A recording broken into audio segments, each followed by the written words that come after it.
રણોલી ગ્રામ પંચાયતની ચૂંટણીઓમાં એક મોટું રાજકીય અપસેટ જોવા મળ્યું છે। જિલ્લાના ભાજપ મહિલા મોરચાના પ્રમુખ લતાબેન પટેલ સભ્યપદની ચૂંટણીમાં પરાજિત થયા છે। રેખાબેન માછીએ તેમને 11 મતોના તફાવતથી હરાવતા સ્થાનિક રાજકારણમાં ચર્ચાનું કેન્દ્ર બન્યું છે।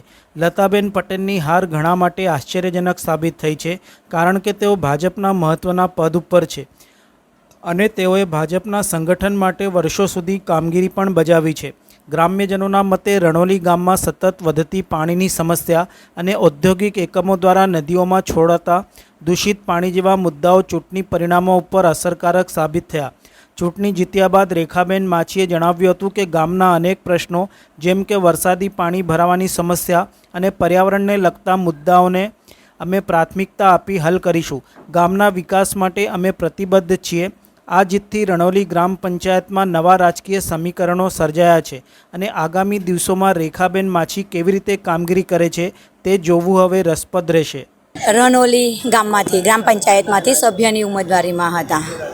શું કહેશો, કેટલા મતેથી આપનો વિજય થયો? 11 મતેથી મારો વિજય થયો છે। શું કે સામે કોણ હતું? લતાબેન હતા। એ કોણ હતા? એ જિલ્લા પંચાયતના પ્રમુખ હતા, મહિલા મોરચાના પ્રમુખ હતા। કેટલું ટફ હતું આ? ઘણું બધું ટફ હતું, અઘરું તો હતું જ। કેટલી ખુશી થાય છે આજે? ખુશી તો ખરી ને, પહેલી જ વાર ચૂંટણીમાં ઊભી રહી છું હું અને પહેલીમાં જીતી ગયા છું। હવે રણોલીમાં ઔદ્યોગિક વસાહત પણ આવેલી છે। હા હા, તો શું પ્રાધાન્ય આપવામાં આવશે?